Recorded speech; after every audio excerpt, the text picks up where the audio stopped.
السلام علیکم ورحمۃ اللہ وبرکاتہ۔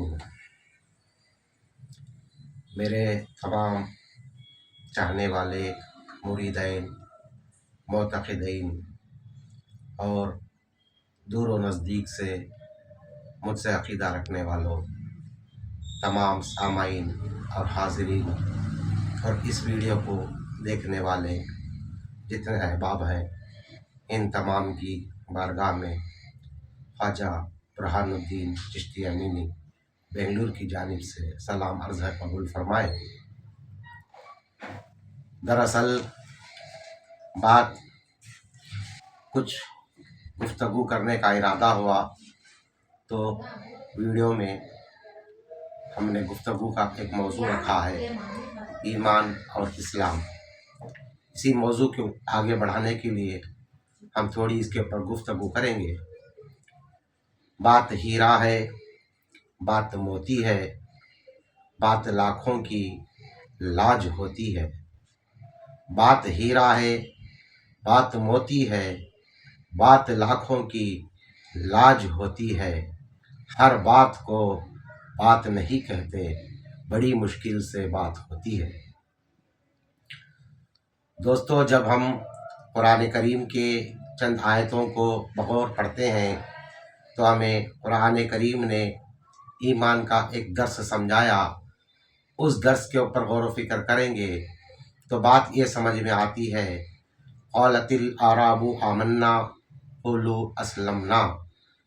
جو مکہ کے بدو ہیں، جو وہ بدو کو عربی میں اعراب کہتے ہیں، ان اعرابیوں نے، ان بدوؤں نے مدنی تاجدار سرکار نبی کریم صلی اللہ علیہ وسلم کو سوال پوچھا، یا رسول اللہ، ہم ایمان میں داخل ہو گئے ہیں۔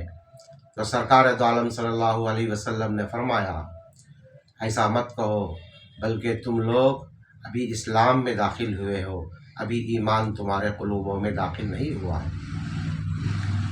ابھی یہاں پر ہمیں غور و فکر کرنے کی بات یہ ہے کہ اسلام کیا ہے، ایمان کیا ہے۔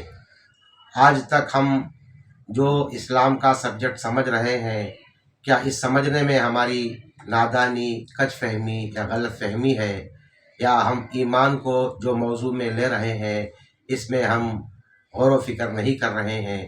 اس کے اوپر کچھ گفتگو اور لب کشائی کریں گے۔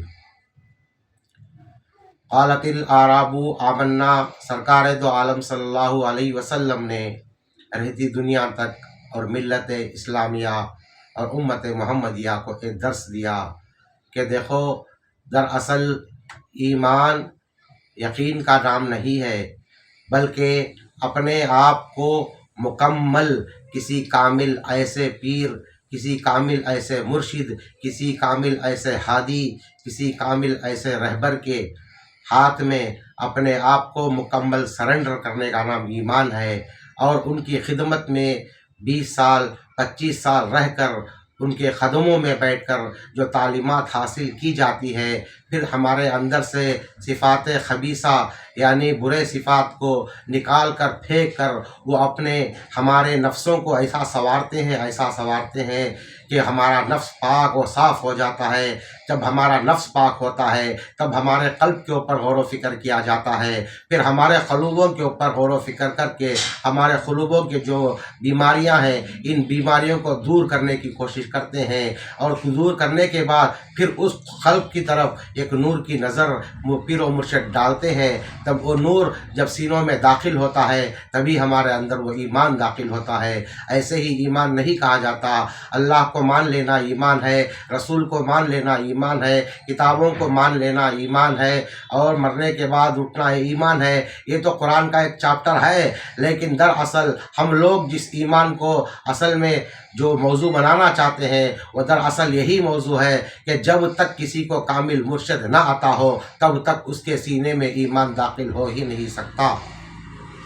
تو سب سے پہلے ایک کامل رہبر اور مرشد اور پیر و مرشد کی رہبری میں ہمیں اپنے آپ کو سرنڈر کرنا ہے، اور اپنی زندگی کو ایسے تراشنا ہے جیسے کہ ایک دوہار ایک کسی آکار کو تراش کر اس کو آکار دیتا ہے اور اس کو خوبصورت بناتا ہے، پھر اس کے اوپر شائننگ چمک دیتا ہے۔ اسی طرح پیر و مرشد جب ہمارے قلوبوں کے اوپر، ہمارے نفوسوں کے اوپر محنت کرتے ہیں تب ہمیں ایمان نصیب ہوتا ہے۔ اسی لیے بڑے بڑے اولیاء اللہ نے خانقاہوں کی بنیاد رکھی تاکہ ہم لوگوں کے دلوں میں اس ایمان کو داخل کریں۔